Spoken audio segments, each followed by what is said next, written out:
नमस्कार दोस्तों। एक बार आप देख लीजिए, आवाज़ आ रही कि नहीं आ रही।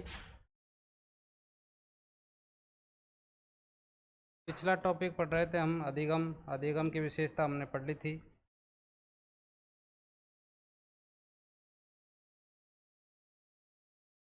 अधिम अधिगम की विशेषता हमने पढ़ी थी। अधिगम एक प्रक्रिया है सीखना। अधिगम अभिवृत्तियों का अर्जन है। अधिगम आदतों का ज्ञान निर्माण करती है।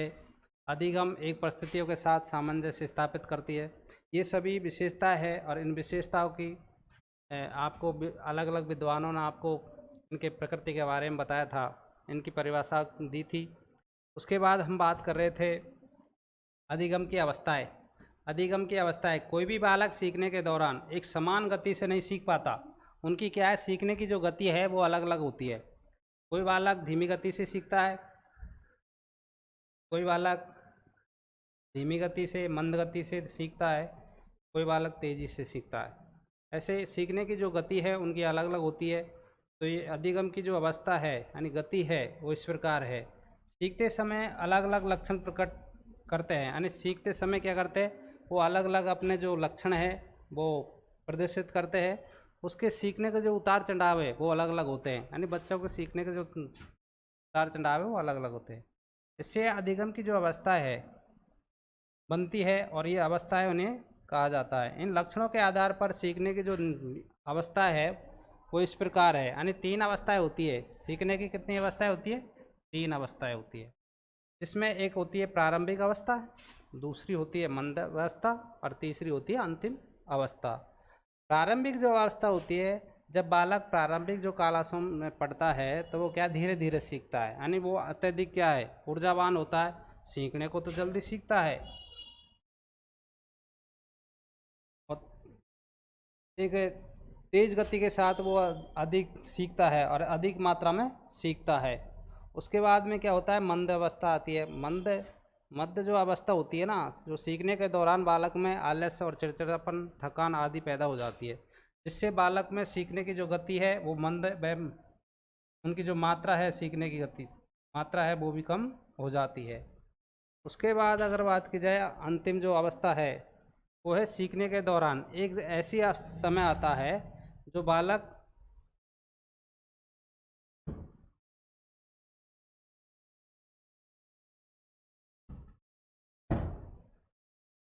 सीखने चरम सीमा पर पहुंच जाता है, यानी ऐसी गति होती है उनकी कि सीखने में वो चरम सीमा पर पहुंच जाता है।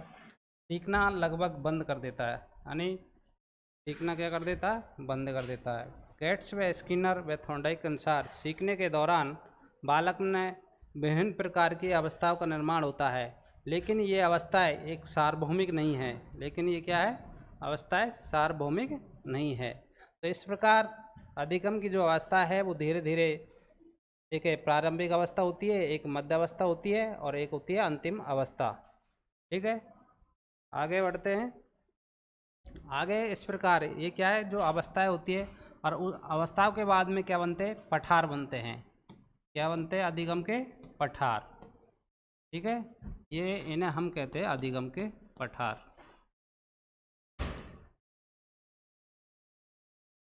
अधिगम के पठार। ठीक है, अधिगम के पठार में क्या है कि सामान्य रूप से सीखने वाला जो बालक है वो सीखने के दौरान कई रुकावटें पैदा महसूस करता है, यानी रुकावटें पैदा हो जाती है। तो उससे क्या है, वो अपने आप को ये महसूस करता है कि मैं कम सीख रहा हूँ, तर रुकावट महसूस होती है उसे। तो उन्हें जो अधिगम है, जो रुकावटें होती है उन्हें क्या बोलते हैं, पठार बोला जाता है, अधिगम के पठार। तो सीखने की अवस्थाओं के बीच, यानी दो जो सीखने की अवस्था है उनके बीच में जो पठार बनते हैं, यानी रुकावट जो बाधा आती है, उनमें क्या है कि जो अधिगम के पठार बनते हैं। जैसे किस प्रकार बनते हैं, इस ये अवस्थाएं होती है, जैसे ये सीखने की ये सीमा है। ये क्या है, अधिगम की सीमा, यानी सीखने की सीमा। सीखने की सीमा। और ये क्या है, इधर है इनकी गति। इधर तो क्या हो गई, इसकी सीमा, और इधर है सीखने का समय। यहाँ समय है। इस प्रकार यहाँ से शुरू होता है, यानी सीखता है जब बालक एक तेजी गति से सीखता है। उसके बाद में क्या है कि वो धीमे गति में चले जाता है, धीमे गति के बाद में वो दोबारा से तेजी से सीखता है। इस प्रकार जो ये अधिगम है, यानी यहाँ तक तो सीखा था तेज गति से, फिर यहाँ से वो स्लो हो जाता है, उसके बाद में यहाँ से बढ़ता है। तो इस प्रकार ये पठार बने हैं। ये क्या बने हैं? पठार। तो इन्हें हम क्या कहते हैं? अधिगम के पठार कहते हैं। इन्हें हम क्या कहा जाता है? अधिगम के पठार। ये अधिगम के पठार होते हैं। ठीक है। जैसे दो सीखने की जो अवस्था है उनके बीच में, यानी दो जो सीखने की अवस्था है, ये तेज गति से है, उसके बाद में धीम मध्य हो जाती, मतलब मध्यम हो जाती है, धीमी हो जाती है, उसके बाद में दोबारा से वो तेज गति से भागता है सीखने में। तो इस प्रकार ये मध्य में जो बनता है वो अधिगम, जो पठार पठार बनता है, इसे हम क्या कहते हैं? अधिगम के पठार कहते हैं। यानी सीखने की अवस्थाओं के बीच आने वाली जो रुकावट व बाधा है उन्हें हम क्या कहते हैं? अधिगम का पठार कहते हैं। अधिगम का जो पठार है वो इस प्रकार बनता है। देखिए, ये सीखने की गति है और ये है सीखने का समय। तो इसमें क्या है कि बालक यहाँ से शुरू होता है, धीमे धीमे सीखता है, यानी थोड़ा सीख रहा है, सीखने के बाद में यहाँ पर रुक जाता है, यानी बंद हो जाता है। उसके बाद में यहाँ से शुरू करता है, पुनः सीखना प्रारंभ हो जाता है। उसके बाद में क्या होता है कि यहाँ पर जो मंद गति है ये सीखना बंद कर देता है। यहाँ पर ये अधिगम के पठार बनते हैं। अधिगम पठार के जो कारण है, अधिगम के पठार क्यों बनते हैं, यानी बालक में ऐसी कमी क्यों आती है, वो सीखता क्यों है, कम सीखता क्यों है, यानी बंद क्यों कर देता है? तो ऐसा है कि बालक की जो सीखने की जो इच्छा है वो धीमी पड़ जाती है ना। जो बालक की जो गति है ना सीखने की, वो क्या है? मंदम हो जाती है, यानी सीखने की इच्छा है वो कम पड़ जाती है। शिक्षक की जो शिक्षण विधि है, शिक्षण विधि के अनुसार बालक को क्या शिक्षक पढ़ाते नहीं है, तो इस वजह से भी क्या है कि उनमें नीरसता हो जाती है, और नीरसता के कारण बालक क्या है? कम सीखता है। तो इस वजह से भी उनमें क्या है कि पठार बनने की ज़्यादा संभावना रहती है। विषय वस्तु की प्रकृति जटिलता होती है। हो सकता है कि प्रारंभ में बच्चे के पास आप पढ़ा रहे हो और पढ़ाने के बाद में क्या है कठिन विषय रख देते हो, तो क्या है कठिन विषय से भी बालक सीखता कम है। तो इस प्रकार जटिल से कठिन की ओर नहीं जाना चाहिए, जबकि सरल से कठिन की ओर चलना चाहिए। ठीक है। उसके बाद में यहाँ विषय वस्तु की प्रकृति हम जटिलता नहीं लेनी चाहिए, है ना। थकान हो जाती है, बच्चे क्या सुबह से आते हैं और शाम तक थक जाते हैं, इस वजह से भी क्या है कि अधिगम के पठार बनते हैं। बिंदु का परिवर्तन, सीखने का समय, सीखने का भी क्या है कि समय सीमा होनी चाहिए, कि बालक को सही समय सीमा के अंदर ही उन्हें पढ़ाया जाना चाहिए। ठीक है। उससे भी निरस्ता आती है। अधिगम के पठार के बाद में आते हैं अधिगम के वक्र। किसी भी बालक के सीखने की जो मात्रा है एक समान नहीं रहती है, बालक उसमें परिवर्तन तो बालक एक समान नहीं रहती है, बल्कि उसमें परिवर्तन तो आता रहता है। इसके आधार पर सीखने के वक्र 4 प्रकार के होते हैं, यानी सीखने के वक्र कितने होते हैं? 4 प्रकार के होते हैं। ठीक है। यानी समान नहीं रहती उनकी जो मात्रा है, वो सीखने की जो गति है वो समान नहीं रहती है, बल्कि उसमें परिवर्तन आता रहता है, जिससे क्या होता है कि जो सीखने का जो वक्र है वो बनता है। और वक्र कितने होते हैं? 4 प्रकार के होते हैं, जिसमें सकारात्मक यानी धनात्मक होता है, नकारात्मक ऋणात्मक होता है, सरल रेखीय अधिगम ये इस प्रकार है।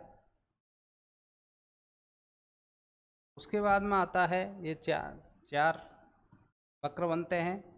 4 वक्र बनने के बाद में आता है पहला सकारात्मक वक्र। सकारात्मक यानी धनात्मक। धनात्मक में क्या होता है कि जब एक बालक प्रारंभ में मंद गति से सीखता है ना, प्रारंभ में क्या करता है वो मंद गति से सीखता है, उसके सीखने की जो गति है वो तीव्र हो जाती है। यानी जो सकारात्मक सोच में क्या होता है कि बालक में क्या है प्रारंभ में मंद गति से सीखता है, लेकिन क्या होता है कि बाद में उसको धीरे धीरे सीखने की जो गति है वो बढ़ जाती है, और बढ़ने के बाद वो सकारात्मक वक्र का निर्माण कर होता है। सकारात्मक जो वक्र है उसका निर्माण होता है, और इसी के आधार पर क्या है अधिगम की उन्नति होती है, यानी अधिगम सीखता है।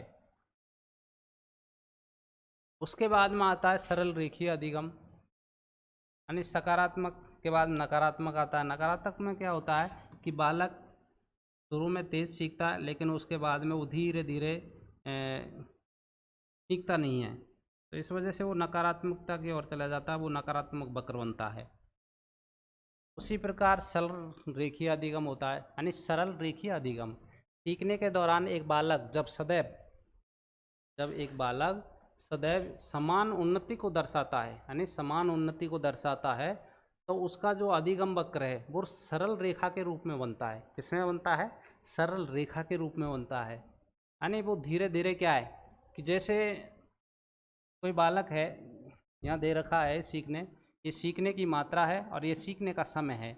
ये बालक जैसा कि ये क्या है कि बालक एक समान दिशा में, यानी सदैव समान उन्नति कर रहा है, यानी उसका जो सीखने की जो प्रक्रिया है, वो सीखने की जो गति है एक समान है, बिल्कुल भी वह न तो ठहर रहा है, न रुक रहा है, न कोई बाधा उत्पन्न हो रही है। तो इस प्रकार उसकी वो क्या है कि सरल रेखीय वक्र बनेगा। क्या बनेगा? सरल रेखीय वक्र बनेगा। ठीक है, सरल रेखीय वक्र इस प्रकार बनेगा। यानी सीखने के दौरान जो बालक सदैव एक समान उन्नति करता है, एक समान जानता है, सीखता है, तो उसको दर्शाता है। उसका जो अधिगम वक्र है ना, वो सरल रेखा के रूप में बनता है। ठीक है, उसके बाद में चौथा जो वक्र है वो है एस या यू आकार का वक्र होता है। ये कौन सा वक्र होता है? एस होता है, यानी एस या यू आकार का होता है, इस तरीके का होता है। इनकी जो अधिगम है, जो सीखने की जो गति है, जब बालक की अधिगम से संबंधित जो उन्नति है सदैव यानी समान नहीं रहती। इसमें क्या होता है कि देखिए, सदैव क्या होता है? समान नहीं होती। देखो, पहले ये धीमी हो गई, उसके बाद में थोड़ी तेज़ हुई, उसके बाद में दोबारा से क्या हुआ? धीमे हो गई। धीमे होने के बाद में पुनः उसकी जो स्थिति यानी सीखने की जो है गति है, वो क्या है? धीमी हो जाती है, मंद हो जाती है। बल्कि उसमें बार बार उतार चढ़ाव आता है। यानी देखिए, इसमें उतार चढ़ाव आया ना, पहले तेज, फिर धीमे, फिर दोबारा तेज, फिर मंद है। इस प्रकार उसमें जो सीखने की जो गति है वो मंद होती जाती है, यानी उतार चढ़ाव चलता रहता है। तो इस प्रकार उतार चढ़ाव के कारण यहाँ पर एस या यू आकार के वक्र का निर्माण होता है। एस या यू आकार के वक्र का निर्माण होता है ना।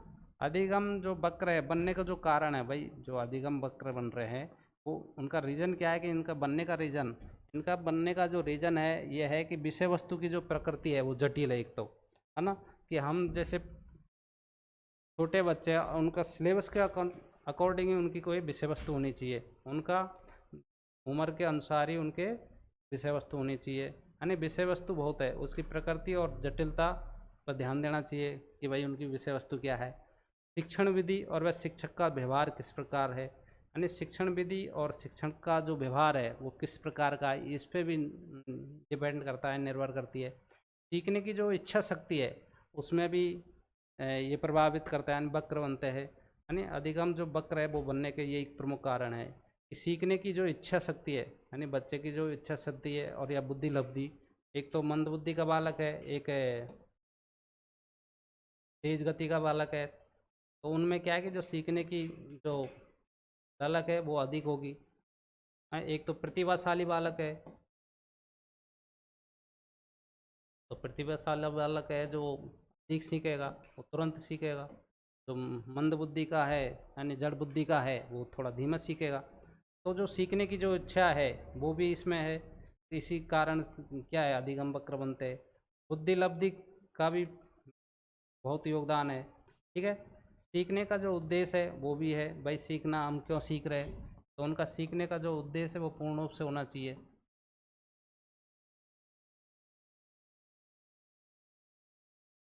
उसके बाद है सीखने की गति परिपक्वता, यानी बच्चे की जो परिपक्वता है उस पर डिपेंड करता है कि बच्चे परिपक्व है, परिपक्व अवस्था में है तो वो जल्दी सीखेगा।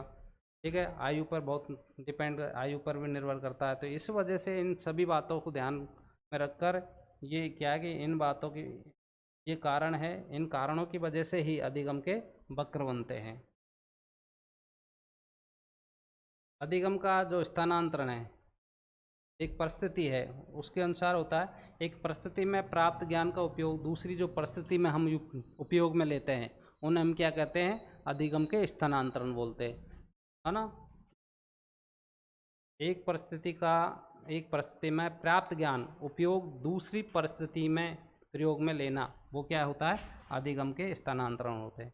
जैसा कि हमने हिंदी में कोई धोया याद किया और उसे हम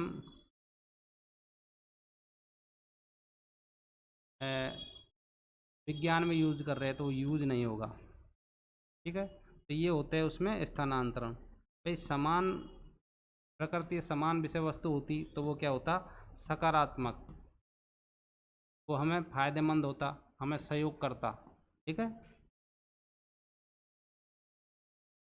तो ये है स्थानांतरण, यानी परिस्थिति में, एक परिस्थिति में प्राप्त ज्ञान दूसरी परिस्थिति में प्राप्त करना अधिगम का स्थानांतरण कहलाता है।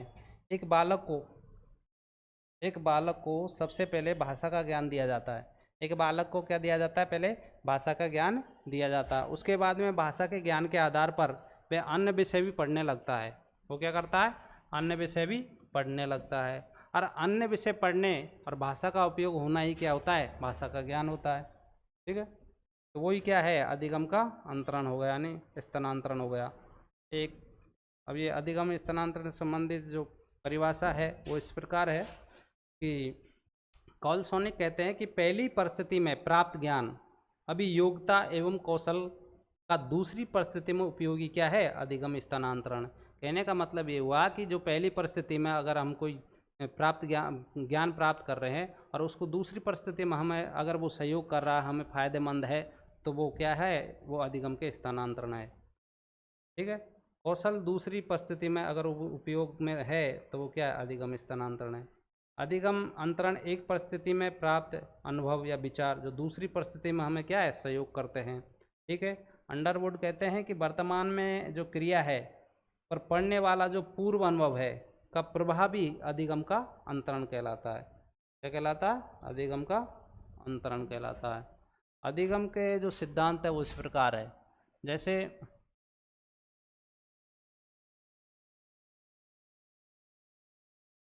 समरूपता या समरूप अधिगम अंतरण, ये जो सिद्धांत है वो थॉर्नडाइक और रूगर सोरेनसन ने दिया था। पहली व दूसरी परिस्थिति में यदि समान प्रकार के तत्व होते हैं तो अधिगम का अंतरण अधिक मात्रा में उपयोग होगा। जैसे गणित का ज्ञान प्राप्त करने के बाद अगर भौतिक विज्ञान में ज्ञान प्राप्त करना है तो भी आसान हो जाता है, क्योंकि दोनों तत्व समान होते हैं। यही क्या है, अंतरण है। और अंतरण अधिक से अधिक होगा तो दोनों में सामंजस्य होगा, दोनों एक ही विषय है, तो इस वजह से उनमें क्या है कि जो समरूपता है, इस वजह से वो दूसरी विषय में भी वो सहयोग देगा। सामान्यीकरण का सिद्धांत ये चार्ल्स वुड एवं क्रो एंड क्रो ने दिया था। व्यवहार, यानी व्यवहार जब व्यक्ति के व्यवहार में समान रूप से जाता है तो वह व्यक्ति उस कार्य को आसानी से दूसरी परिस्थिति में प्रयोग में ले लेता है, यानी उपयोग में ले लेता है, या परिस्थिति में भी कर लेता है। तो सामान्य नहीं होने पर वह मुश्किल में हो जाता है। तो जैसे एक शिक्षक है, जैसे नियमित रूप से वो विज्ञान पढ़ा रहा है और उसे विज्ञान पढ़ाने में कभी कभी भेजा जा रहा है, एक तो नियमित रूप से पढ़ा रहा है और या फिर उसको कभी कभी भेजा जा रहा है, तो वो आसानी से पढ़ा लेगा। परंतु यदि उसे गणित पढ़ाने भेज देंगे, भाई कोई शिक्षक है वो विज्ञान पढ़ा रहा है और उसे गणित के लिए भेजेंगे, तो वो क्या है कि वहाँ अटकेगा, घबराने लगेगा। तो इस वजह से क्या है कि वहाँ भी ये अंतरण होगा। ठीक है, ये सामान्यकरण का सिद्धांत है। अगर एक विषय दूसरी विषय में अगर सहयोग कर रही है तो वो सामान्यकरण में आएगी। ठीक है, दूसरा आता है द्विकारक अधिगम, द्विकारक अधिगम अंतरण, द्विकारक अधिगम अंतरण, और या फिर विशिष्ट व सामान्य व्यवहार कह सकते हैं हम इसे। इसे स्पीयरमैन ने दिया था। स्पीयरमैन ने, ये एस कारक यानी असंख्य होते हैं जबकि जी कारक केवल एक ही होता है, यानी सामान्य कारक और ग्रुप फैक्टर, ये समूह कारक दिया था। ये जी कारक है, ये एस है, एस कारक असंख्य होते हैं यानी बहुत होते हैं। विशिष्ट कारक स्पेशल होता है, कार्य को सीखने में मदद करता है। क्या करता है, कार्य को सीखने में मदद करता है। और सामान्य यानी जनरल, ये एस तो क्या हो गया, विशिष्ट हो गया, और जो जनरल है यानी सामान्य है, वो सीखे गए अनुभव का व्यवहार में लेना, यानी सीखे गए जो अनुभव है उसे हमें व्यवहार में ले सकते हैं। तो इस प्रकार दो तत्व है, यानी द्विकारक सिद्धांत है। आपसे पूछा जाए कि द्विकारक सिद्धांत किसने दिया था, तो आपको बताना है कि स्पीयरमैन ने दिया था। किसने दिया था, स्पीयरमैन ने दिया था।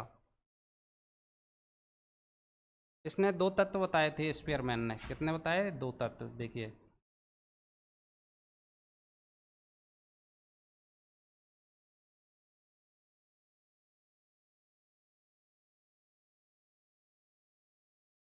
स्पीयरमैन ने दो तत्व बताए थे। इसमें है एक तो एस कारक यानी स्पेशल, और एक दूसरा है जी यानी जनरल। ये तो होता है स्पेशल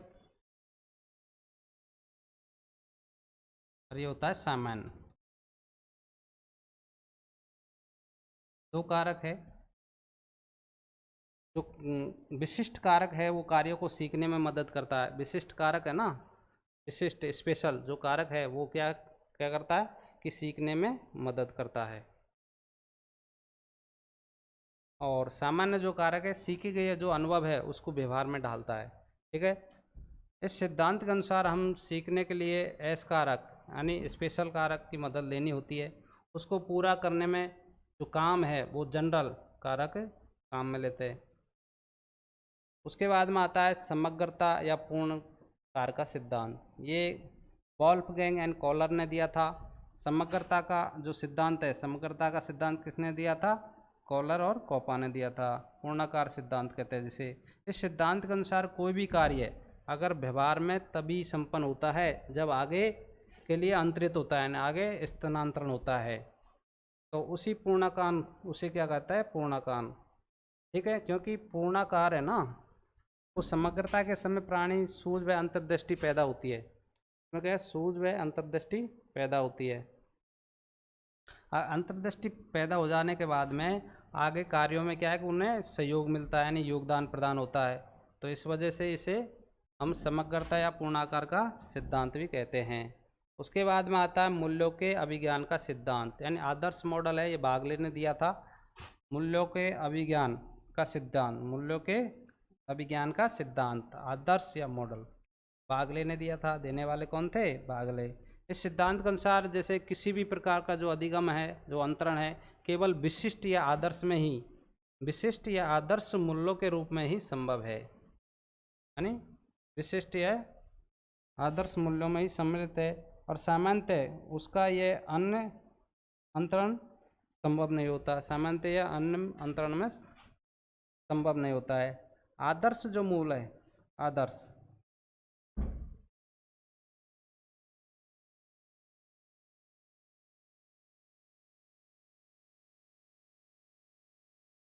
आदर्श मूल है वो गुण सर्वाधिक रूप से अंतरण में उपयोग होता है।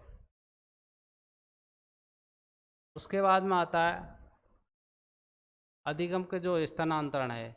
अधिगम के जो प्रभाव के आधार पर दो प्रकार के होते हैं। एक तो होता है सकारात्मक, एक कौन सा होता है? सकारात्मक होता है। एक होता है धनात्मक। कौन सा है? धनात्मक। ठीक है। सकारात्मक क्या होता है कि पहली परिस्थिति में, अगर पहली परिस्थिति में जो प्राप्त ज्ञान है, अभियोग्यता है यानी कौशल है, वो दूसरी परिस्थिति में ज्ञान प्राप्ति में अगर सहयोग दे रहा है यानी समय सहयोग कर रहा है, तो वह सकारात्मक या धनात्मक यानी पॉजिटिव अधिगम अंतरण होता है। ठीक है, पॉजिटिव अधिगम अंतरण होता है। उसके बाद में जैसे साइकिल चलाना या सीखना के बाद मोटरसाइकिल चलाना सीखना, तो ये क्या होता है? अधिगम यानी सकारात्मक अधिगम होता है। सकारात्मक अधिगम स्थानांतरण होता है। ठीक है।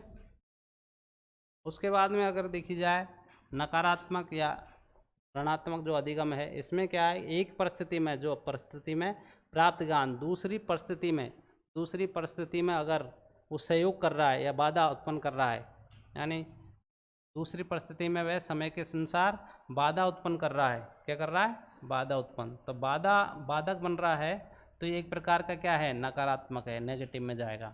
तो ऋणात्मक जो अधिगम अंतरण कहलाता है, ये क्या कहलाता है? ऋणात्मक अधिगम अंतरण कहलाता है। ठीक है। अगर सीधी बात यह है कि सकारात्मक जो अधिगम है वो हम जैसे कोई भी सीखा हुआ ज्ञान दूसरी परिस्थिति में अगर हमें सहयोग कर रहा है तो वो क्या है? पॉजिटिव है। और अगर वो नेगेटिव है नेगेटिव जैसे सहयोग नहीं कर रहा है, तो वो क्या है? नकारात्मक अधिगम अंतरण। जैसे एक पुरानी मोटरसाइकिल चलाने के बाद में अचानक नई मोटरसाइकिल चलाना, ये भी क्या है? नकारात्मक आता है। भारतीय कार चालक जैसे ड्राइवर, जो इंडिया का जो ड्राइवर है अगर वो अमेरिका में कार चलाने जाए तो वो क्या है, वो चालक बाधा महसूस करेगा, क्योंकि उनकी स्टीयरिंग ही अलग होती है, ड्राइवर साइड की अपने कंडक्टर साइड होती है। ठीक है। उसके बाद में आता है पार्श्विक अधिगम अंतरण। ये कौन सा है? पार्श्विक अधिगम अंतरण। पार्श्विक अधिगम अंतरण। हमारे शरीर में दायां और बायां जो पक्ष होते हैं, है ना, जब कोई प्रशिक्षण दायां अंग को प्रदान करते हैं तो वह अंग उस कार्य को ठीक तरह से करने लगता है। परंतु जब हम चाले कि जैसे दाएं हाथ का खाना खाने के बाद, दायां हाथ से खाने के बाद यदि व्यक्ति चाहता है कि वो बायां हाथ से खाना खाए तो ऐसा होगा नहीं। ठीक है। एक होता है कि लंबवत अधिगम अंतरण। जब कोई भी अधिगम एक के बाद एक ही उसी दिशा में अगर हम प्रयोग कर रहे हैं, उपयोग में आता है, जाता है, तो वो क्या होता है? लंबवत अधिगम अंतरण होता है। क्या होता है? लंबवत अधिगम अंतरण होता है। ठीक है ना। उसके बाद जैसे गणित में सबसे पहले संख्या को ज्ञान प्राप्त किया जाता है, यानी गणित में क्या किया जाता है? संख्या को ज्ञान प्राप्त किया जाता है। उसके बाद उनके आधार पर जोड़ना है, घटाना है, गुणा भाग है, इस प्रकार ये क्रम चलता रहता है। ठीक है। क्षितिज अधिगम अंतरण। क्षितिज अधिगम अंतरण ये है, ये क्या होता है कि जो पहली परिस्थिति में जो ज्ञान है वो दूसरी परिस्थिति में अगर पहली के समान प्रकृति की है तो उपयोग में आना क्षितिज अधिगम अंतरण कहलाता है। जैसे कि पहली परिस्थिति में जो प्राप्त ज्ञान है अगर दूसरी परिस्थिति में उसका उपयोग सही हो रहा है तो उसे क्या है? क्षितिज जो अधिगम है उसे कहा जाता है। सही है कि?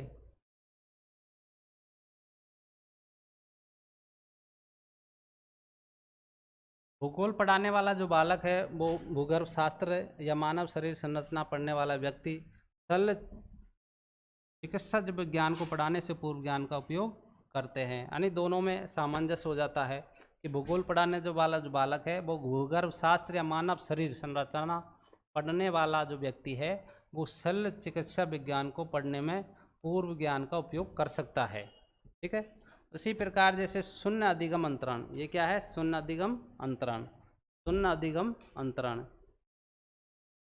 जब पहली परिस्थिति में प्राप्त ज्ञान, पहली परिस्थिति में प्राप्त ज्ञान अभियोगता का प्रभाव दूसरी परिस्थिति के कार्यों में बिल्कुल भी नहीं आता, बिल्कुल भी नहीं आता, तो यह शून्य अधिगम अंतरण कहता है। क्या होता है? शून्य अधिगम अंतरण होता है। ठीक है। जैसे रहीम का दोहा याद करने, भाई रहीम का दोहा याद कर लेने का जो प्रभाव है कबीर का दोहा याद करने में नहीं आता। जैसे आप रहीम का दोहा याद किया आपने, ठीक है, रहीम का दोहा अगर आपने याद किया तो उसको कबीर का जो दोहा है उसमें सहयोग कैसे करेगा? आप ही बताइए हैं। तो इस प्रकार कबीर का जो दोहा याद करने में नहीं आता है, तो ये क्या होता है? शून्य अधिगम होता है हमारा। देखिए कोई भी कार्य कर रहे है ना,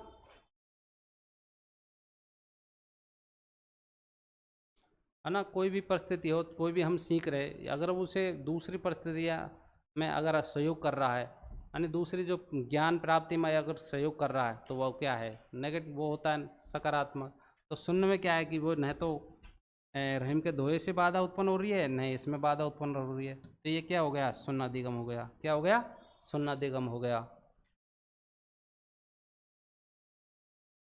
उसके बाद में पढ़ते हैं हम कि अधिगम को प्रभावित करने वाले कारक। भाई अधिगम जो सीख रहे हैं हम उसको बाधा, कौन कौन से कारक है जो बाधा उत्पन्न कर रहे हैं, तो उनके बारे में जानेंगे।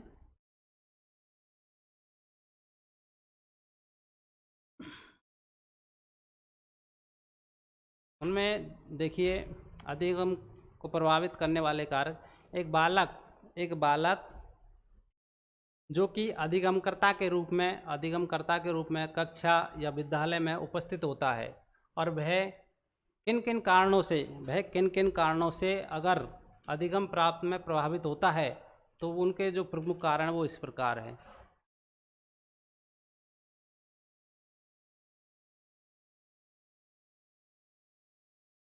अधिगम को प्रभावित करने वाले कारक, कोई भी बालक हो अगर वो सीखने में अगर बाधा उत्पन्न हो रही है उसे, तो वो ये क्या है? ये कारक है। तो अधिगम को प्रभावित करने वाले जो कारक है, एक तो पूर्व ज्ञान। ये पूर्व ज्ञान, अगर हम कोई भी विषय वस्तु के बारे में अगर जान रहे हैं, हम कोई भी प्रकृति के बारे में कुछ में किसी के बारे में अगर हम जान रहे हैं तो उसका पूर्व ज्ञान अगर हमें है तो वो क्या है कि हमें जल्दी सीखने में सहायक होगा। उसी प्रकार वातावरण, है ना, तो वातावरण है, जैसे हम कोई भी हो अन्यत्र कहीं भी दूसरी लोकेशन पे जाते हैं, तो क्या है कि अगर वो वातावरण पहले से अपन सूटेबल है, यानी पहले से हम जा चुके हैं, तो वो क्या एडजस्टमेंट करने में दिक्कत कम होगी, है ना। लेकिन अगर हम नए नए वातावरण में जाओगे तो उसमें क्या है कि शुरू शुरू में हमें बहुत सारी प्रॉब्लम फेस करने होते हैं, ठीक है।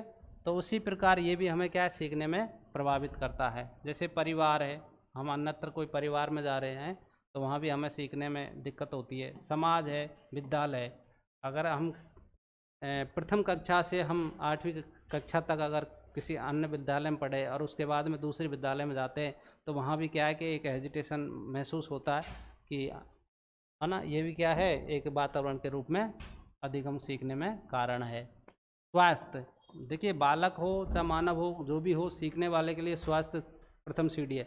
अगर स्वास्थ्य सही है तो वो सीखेगा, अगर उनका स्वास्थ्य सही शरीर नहीं तो वो सीखेगा कैसे। तो शारीरिक जो स्वास्थ्य या मानसिक स्वास्थ्य है वो दोनों ठीक होना चाहिए। ये भी क्या है कि हमें जो सीखने हैं उनको प्रभावित करता है, ठीक है।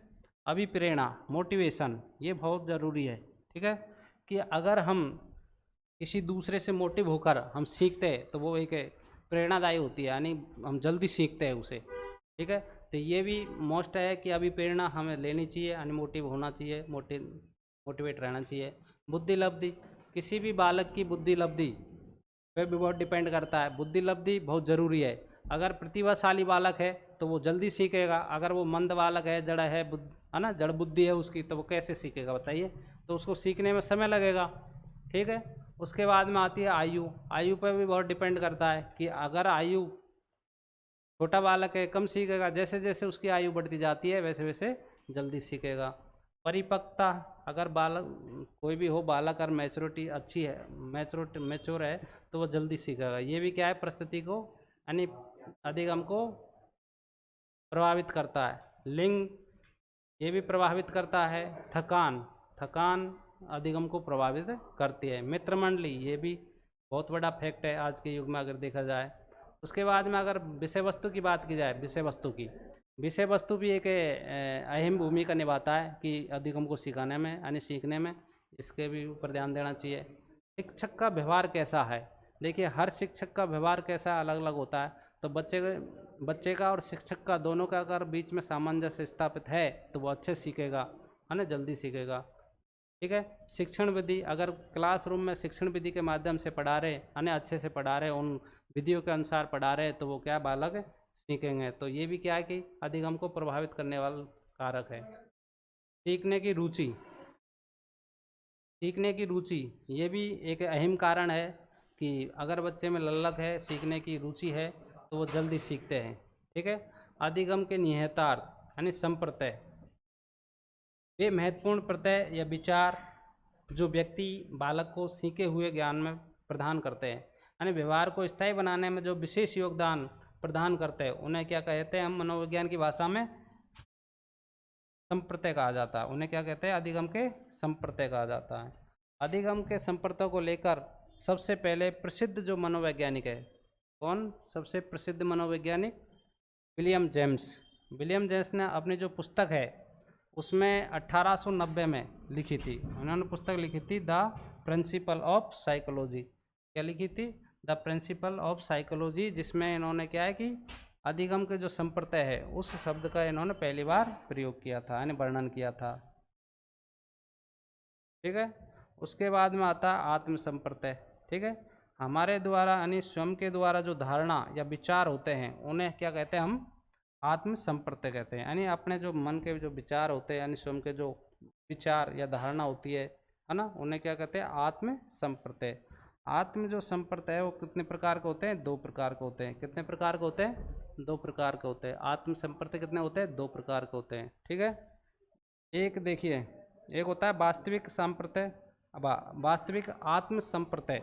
दूसरा होता है आदर्शात्मक आत्म संप्रत्यय। दूसरा कौन सा क्या होता है, आदर्श आत्म संप्रत्यय, ठीक है। वास्तविक जो आत्म संप्रत्यय है, वास्तविक जो आत्म संप्रत्यय है जब एक व्यक्ति स्वयं के बारे में वर्तमान को लेकर सोचता है, यानी स्वयं के बारे में वर्तमान को लेकर सोचता है कि मैं क्या हूँ, कौन हूँ, कैसा हूँ, तो इन्हें हम क्या कहते हैं, वास्तविक आत्म संप्रत्यय होता है। कि व्यक्ति स्वयं के बारे में वर्तमान को लेकर सोचता है कि मैं क्या हूँ, कौन हूँ, कैसा हूँ, इस प्रकार ये वास्तविक आत्म संप्रत्यय में आते हैं। और आत्म संप्रत्यय क्या होता है कि वो स्वयं की धारणा होती है, विचार होते हैं, यानी सोच होती है। दूसरा है आदर्शात्मक आत्म संप्रत्यय। जब एक व्यक्ति अपने भविष्य को लेकर सोचता है कि मैं क्या बनूंगा, कैसे बनूंगा, कब बनूंगा, तो ये सब क्या होते हैं, आदर्श होते हैं, ये आदर्श होते हैं। आदर्शात्मक जो संप्रत्यय है वो इस प्रकार है। ठीक है। आत्म संप्रत्यय के निर्माण के बहुत से पक्ष है जिनका हम अध्ययन अगली क्लास में करेंगे। तो आज की जो क्लास है वो आपको यहीं समाप्त करने जा रहे हैं हम। तो इन सबको आप स्लो मोशन में चला के आप इनको सबको लिख लीजिए। इनके जो PDF है आपको उपलब्ध करवाई जाएगी। ठीक है दोस्तों, आज के लिए काफ़ी इतना ही। जय हिंद, जय भारत।